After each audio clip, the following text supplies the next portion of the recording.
আচ্ছা তোমরাই বলো তো এই ঠান্ডার মধ্যে কার স্নান করতে ভালো লাগে, আবার সেটা যদি হয় সকালবেলা। হ্যাঁ হ্যাঁ গাইস, আমার যেদিন কলেজ থেকে আমাকে ভোরবেলা উঠে স্নান করতে হয়, যেটা আমার একদম বিরক্তিকর লাগে। সো গাইস আমি রেডিমেডি হয়ে চলে এসেছিলাম কলেজে। দেন আমার চোখে পড়লে এই ছোট্ট কিউট বন্ধুদের সঙ্গে, তাদের আমি বাই করে আমি চলে আসলাম কলেজে। তারপর গাইস আমার তো চরম লেভেলে হয়ে গেছিলো, তাই চলে এসেছিলাম বিরিয়ানি খেতে। আর আজকে ফার্স্ট টাইম আমি ফুল প্লেট বিরিয়ানি একাই খেয়ে নিয়েছি।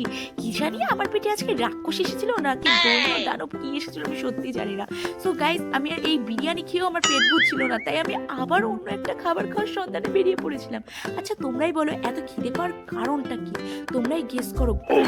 সো তারপর আমি নিয়ে নিয়েছিলাম এই লাল লাল ঝাল ঝাল ঘুগনি।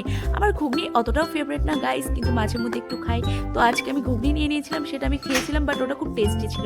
সো গাইস তারপর আমার চোখে পড়লে এই সুন্দর ফুল। কি ভাবছো আমি আমার বয়ফ্রেন্ডের জন্য ফুল কিনবো কিনা? না গাইস, অত টাকা নেই আমার কাছে, আর আমার বয়ফ্রেন্ডও নেই। তো গাইস আমি তারপর ফুলগুলোর ভিডিও করে আমি চলে এসেছিলাম বাড়ির দিকে। আর বাড়িতে এসে আমি তো যা শখ, কারণ আমার মা দেখি একটা ছোট্ট কিউট কুকুরের বাচ্চা নিয়ে এসেছিল, যেটা দেখে আমি তো জাস্ট পাগল হয়ে গেছি।